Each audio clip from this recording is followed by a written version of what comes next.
इस समय मेरे पास केवीएस प्री बोर्ड 2 साइंस का पेपर है। इसमें हम लोग इसके ऑब्जेक्टिव प्रॉब्लम का डिस्कस करेंगे। चलिए देखते हैं इसमें क्या है। क्वेश्चन नंबर 1, यहाँ पे एक स्टेटमेंट को ट्रांसलेट करना है आपको केमिकल इक्वेशन में। Hydrogen gas combined with nitrogen to form ammonia. Ammonia के रिएक्शन में हाइड्रोजन नाइट्रोजन से रिएक्शन करके अमोनिया बनाता है। यहाँ पे सारे रिएक्शंस लिखे गए हैं, लेकिन बैलेंस्ड रिएक्शन ये वाला आपको दिख रहा है, इसलिए आंसर हो जाएगा इसका A. Question number 2, this figure illustrate the reaction of hydrochloric acid with washing soda. तो आपको यहाँ बताना है कौन सा गैस रिलीज होगा। तो हाइड्रोक्लोरिक एसिड मीन्स HCl, इसका रिएक्शन जब हम कराएंगे वॉशिंग सोडा के साथ मीन्स Na2CO3 के साथ, तो 2NaCl बनता है, साथ में वाटर बनता है एलॉन्ग विथ CO2 गैस। तो यहाँ पे CO2 गैस जनरेट होगा, इसलिए ऑप्शन होगा ए CO2 गैस। ये प्रॉब्लम विजुअली इम्पेयर्ड स्टूडेंट के लिए है, लेकिन हम लोग आंसर चेक कर लेते हैं। What is the nature of antacid. Antacid कोई भी केमिकल होता है जो बॉडी के अंदर एक्स्ट्रा एसिडिटी आ जाती है उसको न्यूट्रलाइज करता है, मतलब इसका नेचर बेस होना चाहिए, इसलिए ऑप्शन इसका हो जाएगा बेसिक। थर्ड प्रॉब्लम है, which of the following statement are true about respiration.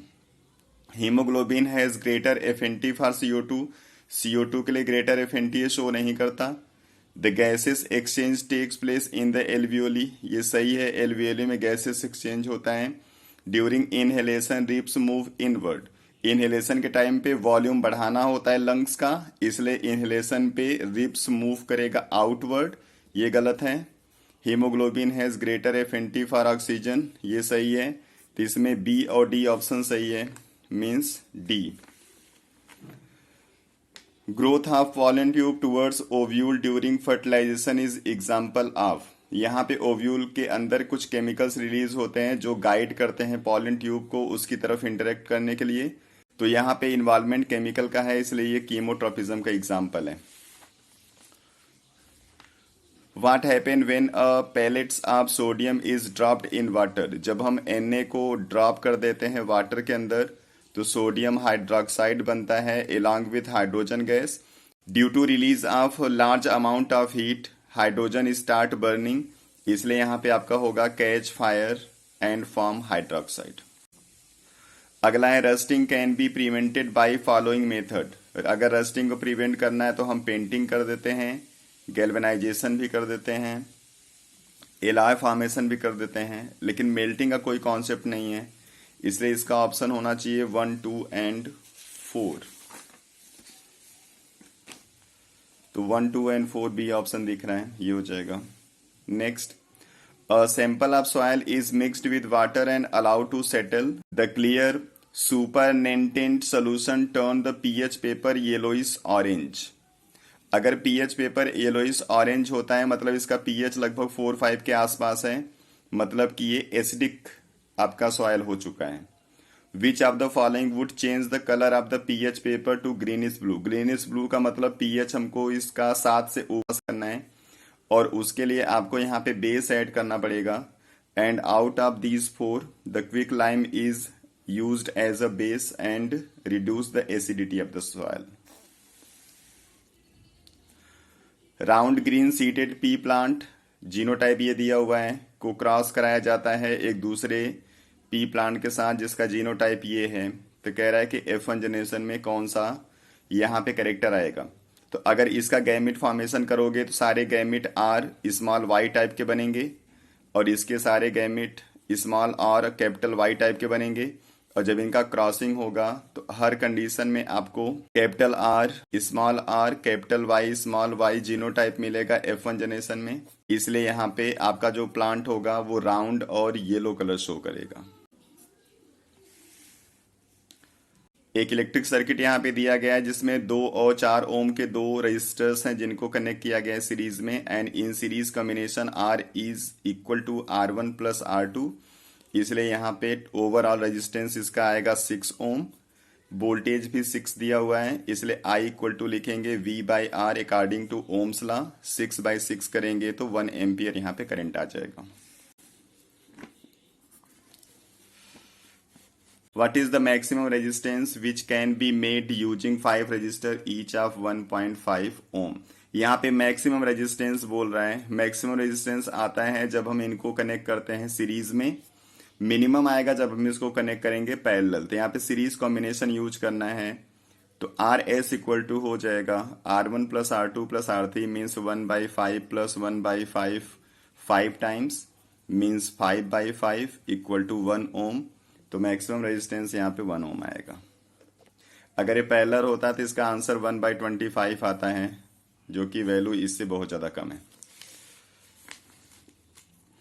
The crystalline lens of people at old age become milky and cloudy. जब मिल्की और क्लाउडी आई लेंस हो जाता है तो उसको कैटरेक्ट बोलते हैं। तो ये कैटरेक्ट होगा। Which option correctly show the order of event when the bright light is focused on our eyes. जब हम ब्राइट लाइट हमारे आंख के ऊपर आता है तो हमारा जो आई लिड है वो क्लोज हो जाता है। आई लिड का क्लोज होना रिफ्लेक्स एक्शन को रिप्रेजेंट करता है, जिसमें कोई भी आपका स्टिमुलस होगा उसको रिसेप्टर्स रिसीव करेगा, सेंसरी न्यूरॉन के थ्रू इसको भेजेगा स्पाइनल कार्ड को, स्पाइनल कार्ड से मोटर न्यूरॉन के थ्रू आता है ये इफेक्टर पे, और इफेक्टर के बाद वहां पे एक्शन होगा। तो इसका सही जो ऑर्डर होगा उसमें bright light receptor of eye के थ्रू सेंसरी न्यूरॉन से स्पाइनल कार्ड को जाएगा, वहां से मोटर न्यूरॉन के थ्रू इफेक्टर को आएगा और इफेक्टर आई लिड को क्लोज कर देगा। यानी सी वाला ऑप्शन सही है।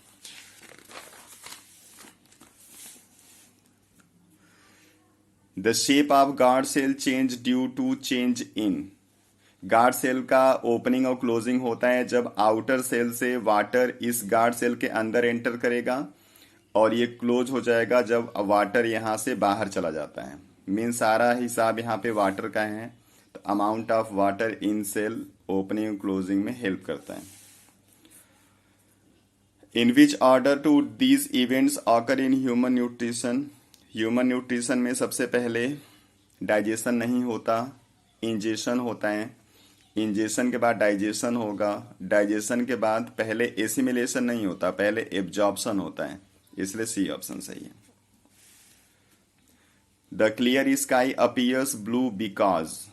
स्काई अपीयर होता है ब्लू कलर का क्योंकि जो यहाँ पे एटमॉस्फेयर होता है उस एटमॉस्फेयर के अंदर जो पार्टिकल्स प्रेजेंट होंगे सस्पेंडेड, वो स्कैटरिंग ऑफ लाइट शो करते हैं, और स्कैटरिंग ज्यादा एनर्जेटिक लाइट का ज्यादा होता है, इसलिए ब्लू और वायलेट कलर ज्यादा स्कैटर्ड हो जाएंगे, जिसकी वजह से स्काई हमको ब्लू दिखता है।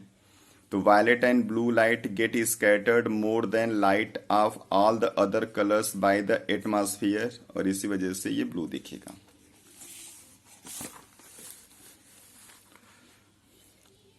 What happen when a bar magnet is broken into 2 pieces? जैसे एक बार मैग्नेट है, इसका ये N टर्मिनल, ये S टर्मिनल, इसको बीच से हमने 2 पार्ट में ब्रेक कर दिया, तो ये भी N और ये S टर्मिनल तो पहले से था, यहाँ पे इसका N टर्मिनल और इसका S टर्मिनल न्यू बन जाता है, यानी कि दोनों अलग अलग मैग्नेट की तरह बिहेव करेंगे। And both the piece have 2 non identical poles.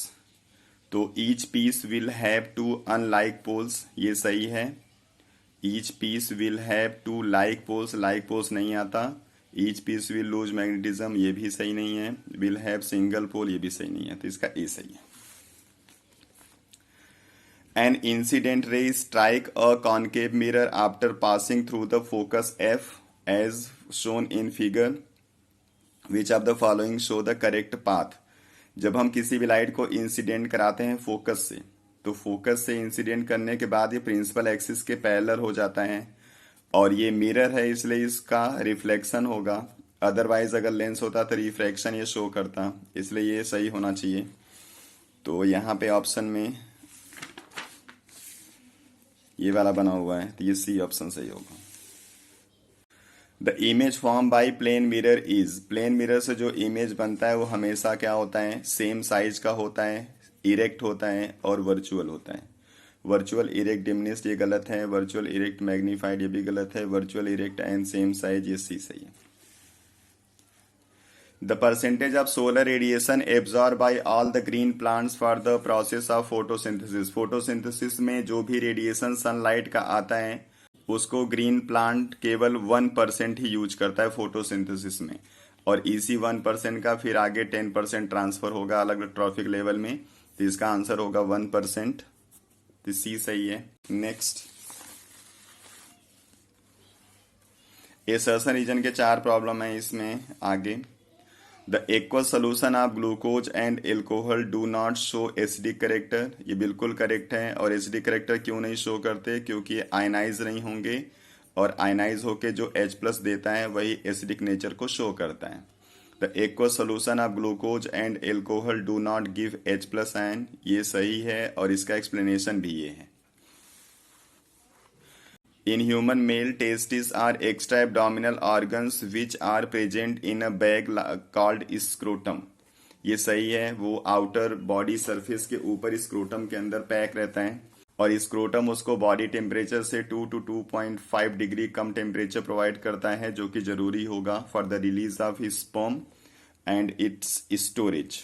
तो scrotum has the lower temperature needed for the production and storage, ये भी सही है। इसका एक्सप्लेनेशन ये है।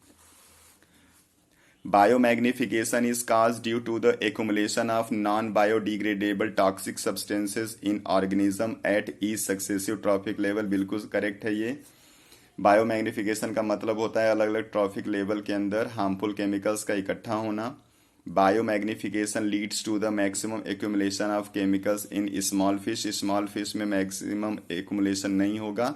ट्रॉफिक लेवल में जैसे जैसे हम आगे बढ़ते हैं बायोमैग्निफिकेशन बढ़ता है, मतलब कि कंसंट्रेशन ऑफ हार्मफुल केमिकल्स बढ़ते हैं, इसलिए लार्ज फिश में इसका कंसंट्रेशन ज़्यादा होगा। तो एसर्शन सही है, रीजन गलत है। Refractive index has no unit, refractive index कहीं पे भी आप निकालते हो, वेलोसिटी ऑफ लाइट होता है एयर में और वेलोसिटी ऑफ लाइट किसी मीडियम में, तो दोनों वेलोसिटी हैं तो इनकी यूनिट कैंसिल होगी, इसलिए ये एक यूनिट लेस क्वांटिटी है, तो नो यूनिट्स ये सही है। The refractive index of water is this, water के अंदर जो वेलोसिटी ऑफ लाइट होती है वो लगभग 2.25 इंटू 10⁸ होती है। एयर के अंदर 3 इंटू 10⁸ होती है। तो अगर इसको हम सॉल्व करेंगे तो इसका आंसर लगभग 1.33 आता है, यानी ये पॉइंट भी सही है, लेकिन इस पॉइंट का ये एक्सप्लेनेशन नहीं है, इसलिए दोनों सही होंगे। चलिए नेक्स्ट सेक्शन में फिर इसे किसी और टॉपिक के साथ मिलेंगे। Thank you.